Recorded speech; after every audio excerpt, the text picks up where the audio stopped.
اعوذ باللہ من الشیطان الرجیم بسم اللہ الرحمن الرحیم۔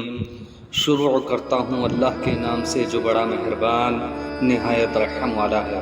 پیارے برادران اسلام، السلام علیکم ورحمۃ اللہ، اور آپ دیکھ رہے ہیں اسلامی TTS چینل۔ مجھے امید ہے کہ آپ تمام حضرات خیر و عافیت سے ہوں گے، اور اللہ تبارک و تعالی سے دعا ہے کہ اللہ تعالی تمام امت مسلمہ کو سلامت رکھے۔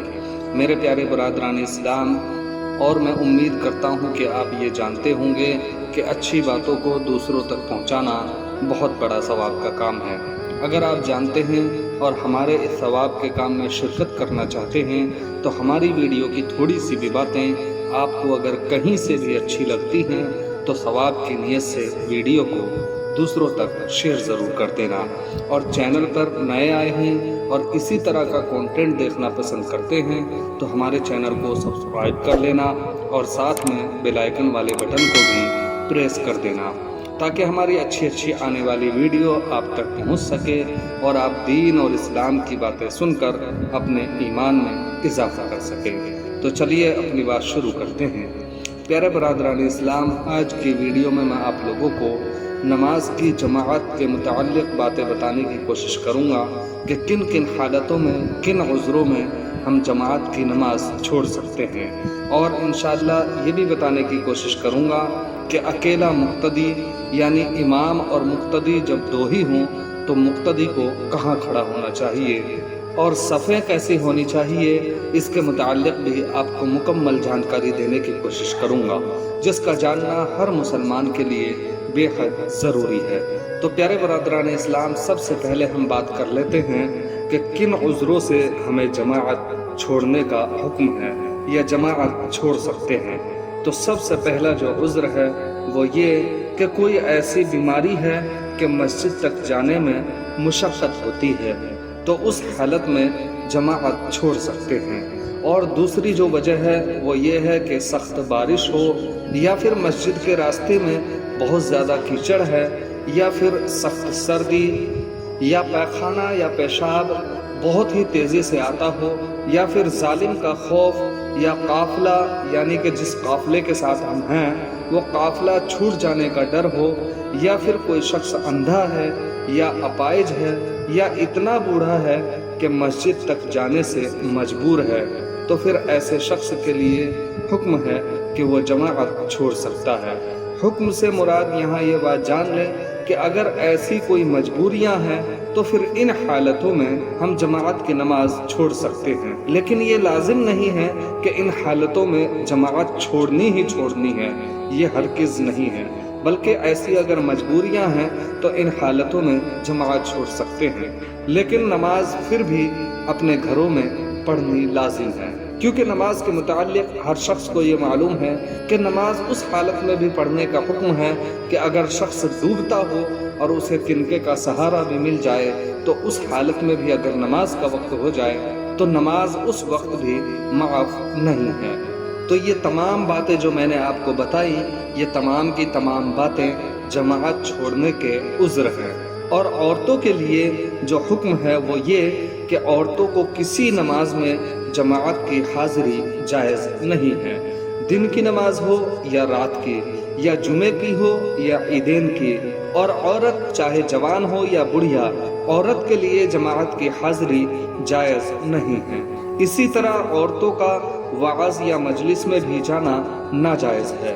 اور اگر امام اور مقتدی صرف دو ہی شخص ہوں تو پھر اکیلے مقتدی کے لیے حکم ہے کہ مرد ہو یا لڑکا ہو یا بوڑھا ہو، امام کے برابر داہنی طرف اسے کھڑا ہونا چاہیے، بائیں طرف یا پھر پیچھے کھڑا ہونا مکروہ ہے۔ اور مقتدی اگر دو ہوں تو پیچھے کھڑا ہونا چاہیے، برابر میں کھڑا ہونا مکروہ تنزیہی ہے، اور دو سے زیادہ کا امام کے برابر میں کھڑا ہونا مکروہ تحریمی ہے۔ اور یہ بھی بات جان لینا بہت ضروری ہے کہ ایک آدمی امام کے برابر اگر کھڑا تھا، پھر ایک آدمی اور آیا تو امام آگے بڑھ جائے اور یہ آنے والا اس مقتدی کے برابر کھڑا ہو جائے، اور اگر امام آگے نہ بڑھے تو مقتدی خود پیچھے ہٹائے،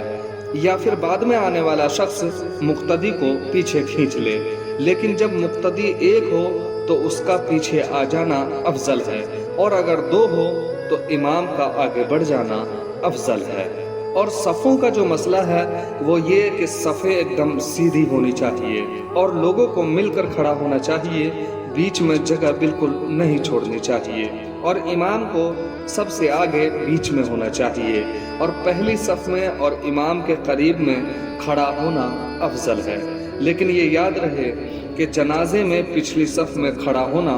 افضل ہے، اور مقتدی کو تکبیر تحریمہ امام کے ساتھ یا بعد میں کہنا چاہیے۔ اگر لفظ اللہ تو امام کے ساتھ کہا اور اکبر امام سے پہلے کہا تو نماز ہرگز نہیں ہوگی، اور مقتدی کے لیے کسی نماز میں قرات جائز نہیں ہے، نہ الحمد نہ سورہ، چاہے امام زور سے پڑھے یا آہستہ پڑھے، امام کا پڑھنا مقتدی کے لیے کافی ہے۔ اور لاسٹ میں آپ کو یہ بھی بتا دوں کہ امام کس شخص کو بنانا چاہیے، جو امام ہو اس کے اندر کیا شرائط پائے جانے چاہیے۔ تو سب سے پہلی جو شرط ہے وہ یہ کہ امام مسلمان ہونا چاہیے، اور نمبر 2 ہے مرد ہونا چاہیے، یعنی عورت امام نہیں بن سکتی، اور نمبر 3 امام عاقل ہونا چاہیے، اور نمبر 4 ہے امام بالغ ہونا چاہیے، کیونکہ نابالغ کے پیچھے نماز نہیں ہوگی، اور نمبر 5 ہے نماز کے مسائل جاننے والا ہونا چاہیے۔ اگر نماز کے مسائل نہیں جانتا تو ایسے امام کے پیچھے نماز نہیں ہوگی، اور نمبر 6 ہے غیر معذور ہونا چاہیے،